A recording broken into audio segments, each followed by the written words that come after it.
Greetings and welcome to this edition of Positronic. I'm Barry P. Cook. I'm here to talk about the series 4 premiere of Doom Patrol. It was a 2-episode premiere. So let's get into it. The first episode was called Doom Patrol. And as it begins, we're in some kind of ghost town in the future, and a cloaked figure is walking around with a metal detector. Turns out to be CYBORG. In the present, one of Jane's alters, Dr. H, is making observations in a recording about the Doom Patrol members as the psychologist that she is. She observes that under Rita's leadership, the Doom Patrol, or the Discount Justice League as she calls it, has led the team on 7 successful missions, one of which involved stopping a villain named Codpiece, so named because he had a laser gun slung around his Codpiece area. There were some funny scenes that depicted what happened when the team went up against Codpiece. In those scenes, we see that CYBORG did in fact go through with his transformation, which we knew, and he no longer has his tech, so he's just the team IT guy. He encounters Codpiece's tech guy, who apparently has a bazooka that comes out of his ass. We then see that down in the underground, all the personalities but Jane are looking for K. Nobody can find K. Victor and his dad give Robot Man a new arm that will allow him to feel in one finger for the time being, and then maybe more later as the nanobots that make it possible spread. Madame Rouge really wants Rita to forgive her for everything, but Rita's having none of it, and that actually bums me out, because we all know I love a redemption story, and I adore Michelle Gomez in everything that she's in. So my heart goes out to her character, and I just love that aspect of the show, that she's trying to turn a new leaf and that she's being a good guy now. But I'm bummed that Rita's not having it at the moment. Anyway, the team takes the time machine to Florida so that Cliff can visit his grandson, because he wants his grandson to be the first thing that he feels with his new finger, other than the inside of an oven mitt that he's wearing to keep from feeling anything until he gets out. It didn't make any sense. And while they're in the time machine on their way to Florida, they start singing Sweet Caroline. The part about hands touching hands was kind of funny.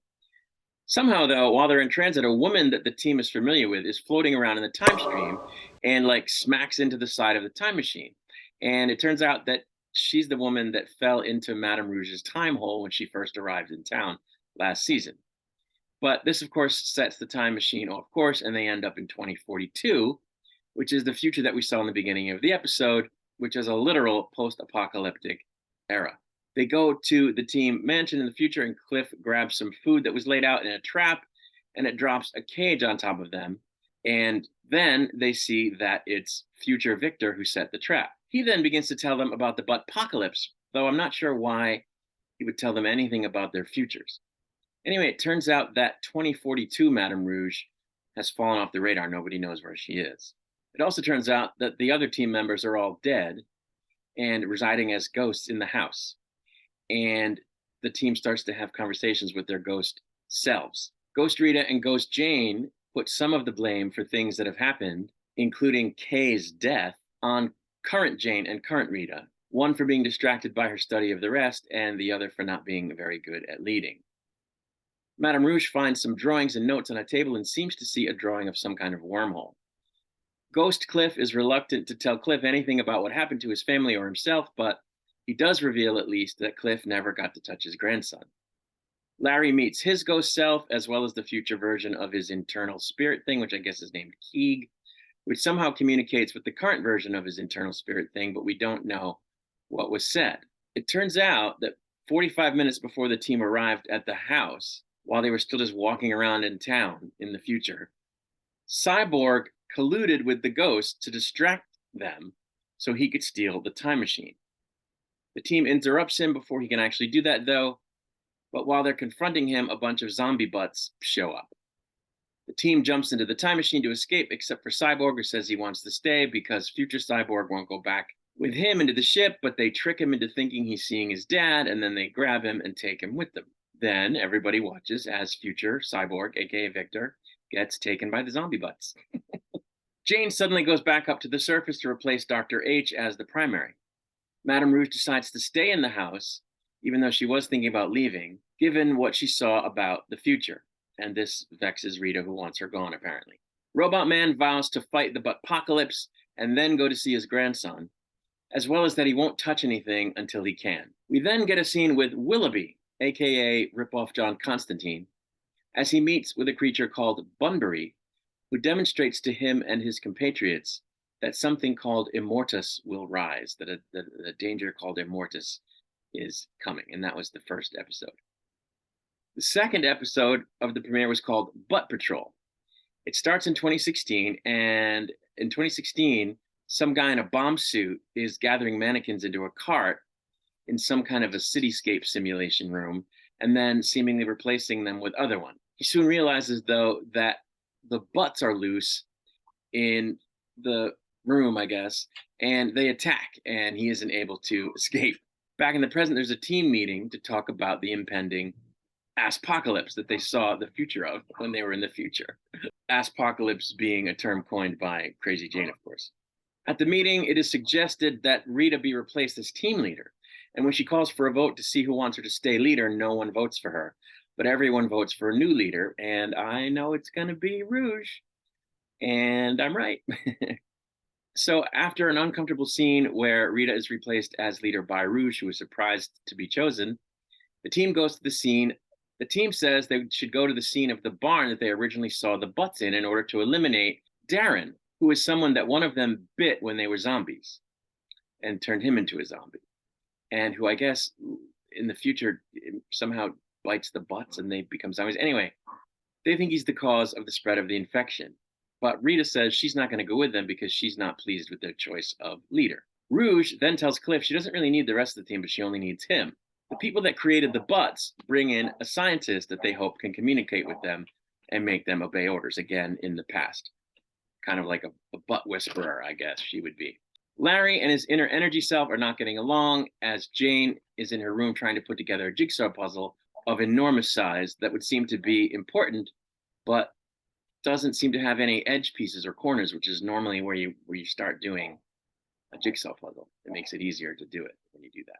Victor finds out that Rouge and Cliff decided to go off on their own, on bicycles no less, for some reason. So as Rita and Larry are arguing about his turning on her, Victor and Jane go on a mission to track down a single rogue butt that he has intercepted information about. Speaking of Cliff and Rita, when they stop on the side of the road to admire an abandoned classic car, they witness zombie Darren, the guy they're looking for, driving a tractor down the road. We then flash back to 2017, and the butt whisperer seems to have trained the butts to sing and, perform a dance number in costume even, but is dismayed to learn that the people who hired her to be the butt whisperer want to weaponize the butts, and they still want to weaponize them, which, duh. We learned that Kay had Victor record an interview with her when she was on the surface a few months ago. Cliff and Rouge catch up to Darren, and it turns out that he's an aware zombie who can function and grow tomatoes and farm a farm, and that he isolated himself from humanity so he wouldn't eat brains. But when he catches a whiff of Cliff's brain, he attacks Cliff, and Cliff kills him. Victor and Jane meet with a butt hunter who explains that he was hired to rein in all the butts that escaped from the evil lab people, and that he's tracked down and killed all of them but one, which he has with him in a frozen state. So Victor and Jane take possession of it after impersonating agents of the Bureau of Normalcy. We then have a flashback to 2019 as the butts were escaping, and the butt whisperer seems to rescue one. Back in the present, Cliff is tasked with killing the butt that Victor and Jane brought back, and he hesitates because when he killed the zombie guy, his glove was off, and so he felt it, and now he's having trouble killing the butt, which is kind of dumb. But okay. Jane watches the interview with Kay that Victor did and learns that she didn't think she needed the altars for protection anymore, and that they should probably all find some new purpose, and that she's confident that Jane can put the pieces together to discover her purpose and perhaps others' purposes, which is interesting because that's exactly what she's been trying to do, is put the puzzle together. Before the episode ends, we see that in the present, the butt whisperer lady is indeed living with one of the butts, the one she had named Nicholas, like he's a person, which is disturbing. So that's where the episode ended. I liked these two episodes.